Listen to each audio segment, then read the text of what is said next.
So my name is Pål Kastmann. I'm heading Innovation Norway here in Singapore. I've been here for 4 years now, but I've also worked for 8 years in China and also for a couple of years in Nepal. So big interest and a big heart for Asia and a bit of experience with working with business here. We've obviously had some very nice insights from Maria and William today on how they perceive it doing business in Singapore. As a representative for Innovation Norway, which is sort of the, should we say, the most important stakeholder to help Norwegian business into new markets, I wanted to give you a very brief introduction to the areas that we focus on, as well as how we could possibly assist you as Norwegian companies here in Singapore and the region. But first, very briefly, a little bit about Team Norway. As I mentioned, Innovation Norway is the sort of the trade or commercial section of the Norwegian Embassy, commercial and science section of the Norwegian Embassy. We're co-located with the Embassy. A bit of an outlier here is the Nordic Innovation House, which is a joint Nordic venture. We do a lot of joint Nordic activities through Nordic Innovation House and so on. And we also do leads generation and so on.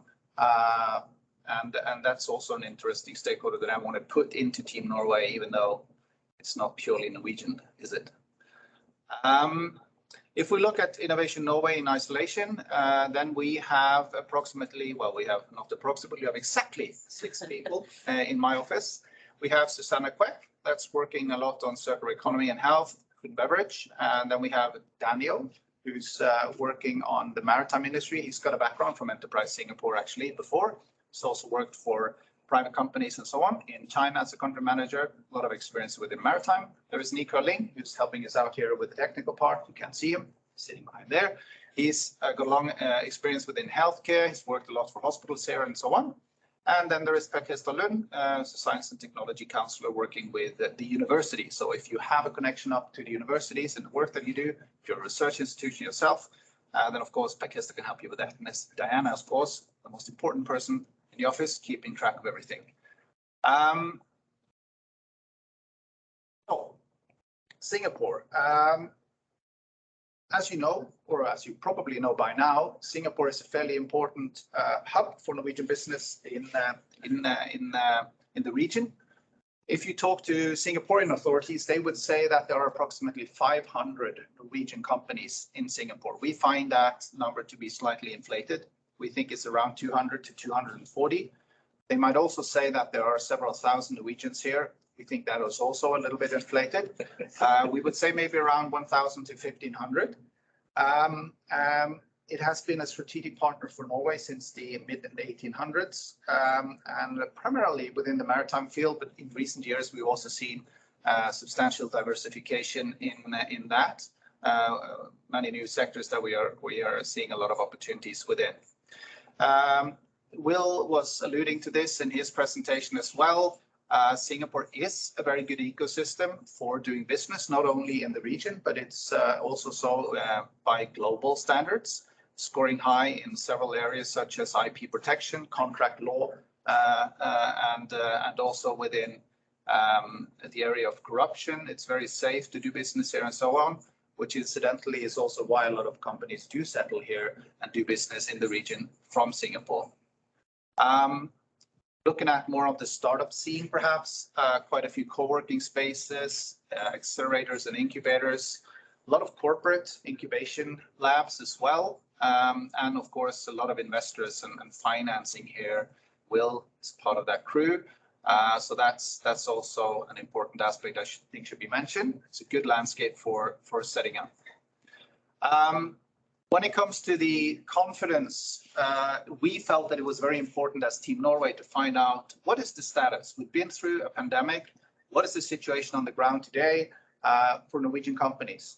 The European Chamber of Commerce, American Chamber, and also other national chambers, they do a lot of these tests and sort of checking what is the temperature for business zone. We felt it was important to check what is the status for Norwegian companies specifically. So we did just before Christmas a business confidence survey.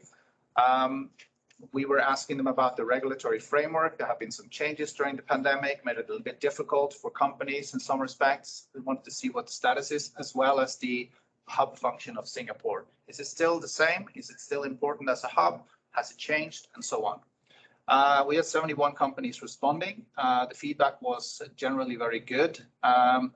More than half of them said that they had a positive result for last year, 2021. 2/3 or more said that they were expecting even more better results this year. They also confirmed Singapore as an important hub for their business activities in the region. And they were also very happy with the regulatory framework. And more than half of the companies said that. Remember, that was in the middle of the pandemic. It was quite a lot of restrictions at the time. So we believe that Singapore is definitely still a very strong, in a very strong position.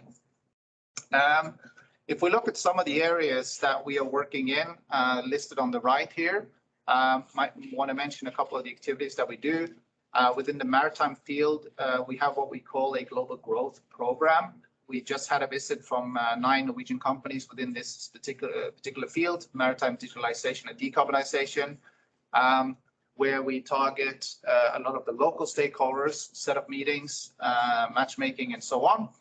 It's based on a report that we've done before, where we've sort of mapped the sort of demand in the market here. Very successful, very great. It's the first delegation we had after the pandemic restrictions lifted.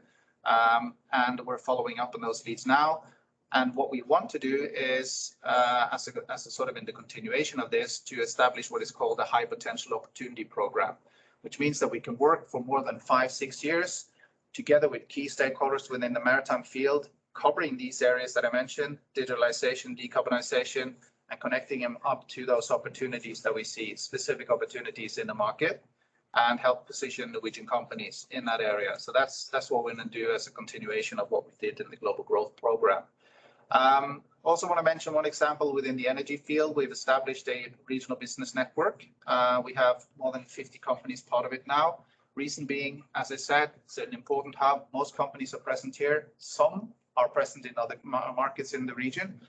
But in order for them to be able to talk to us, the embassies, Norway, other stakeholders on the Team Norway side, we want a meeting place, and that's the Energy Business Network. It's a place for them to meet, share opportunities, tenders that are coming out, how can the embassies help in the various markets, and so on. So that is an aspect of importance.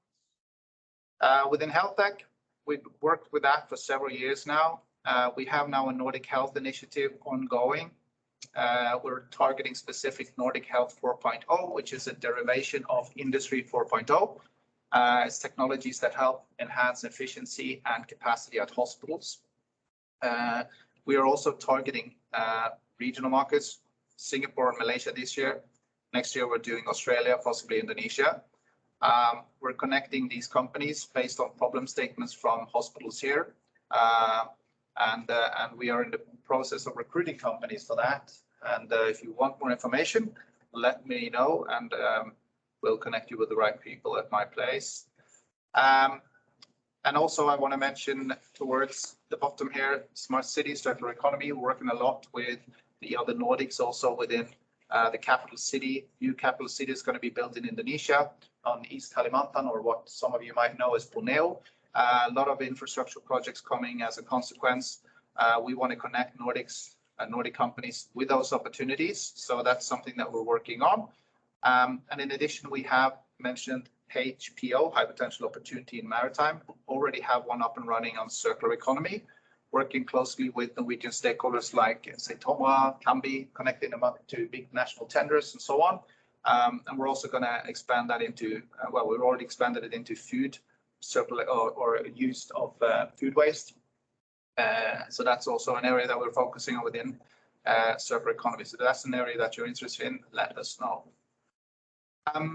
We have been working here for several decades. We have good connections with these various kinds of stakeholders here. Enterprise Singapore has been mentioned already. Energy Market Authority is another important one. Maritime and Port Authority is a very important partner for us as well.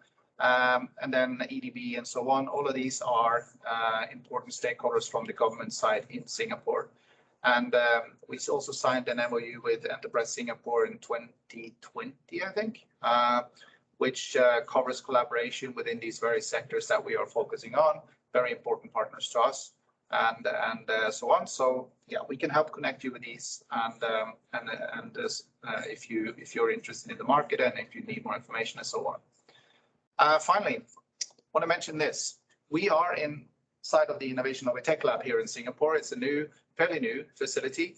The whole idea is to help support Norwegian business that are trying to set up here, or maybe not necessarily have a local presence yet, but they need a place to be when they come here for a visit, delegation, whatnot, with meeting rooms, and also this event space that we can use for these kinds of events. But we can also use it for this big screen behind here. We can use for a virtual site visit to sites in Norway. It could be a fabrication yard, it could be a shipyard, it could be a technology center, what have you. The idea is that companies can be associated with the tech lab. They can use it as a facility. They can sit here in our office space as well when they're visiting, or if they're here for a longer period. That is also an aspect that I want to mention towards the end. That's it.